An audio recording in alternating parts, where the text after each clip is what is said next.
بسم الله الرحمن الرحيم. السلام عليكم ورحمة الله وبركاته. يا رب تكونوا بخير وبصحة وبسلام وفي أحسن حال. هل هيتم تقديم صرف معاشات شهر مايو 2023 وهتصرف قبل عيد الفطر المبارك؟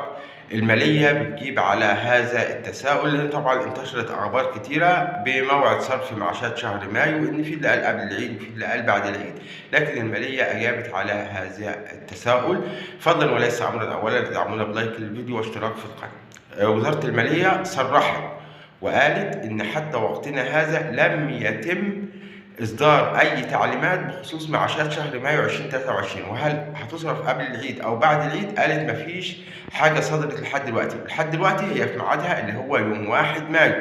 في حالة إن هتصدر حاجة جديدة إن شاء الله هنبقى نوفيكم بيها بمواعيد الصرف للمعاشات اللي هي هتكون قبل العيد أو لا، وأنا أتوقع إن ممكن تحصل حاجة وإن يتم صرفها قبل العيد، ده لسه اللي هنعرفه خلال الأيام القادمة، لكن حتى وقتنا هذا المعاشات في ميعادها 1 مايو ومستنيين الجديد. ربنا يوفقكم وربنا يكرمكم بكل خير. فضلا وليس امرا، ما تنسوش اللايك والاشتراك في القناه، وشكرا وسلام الله عليكم ورحمته وبركاته.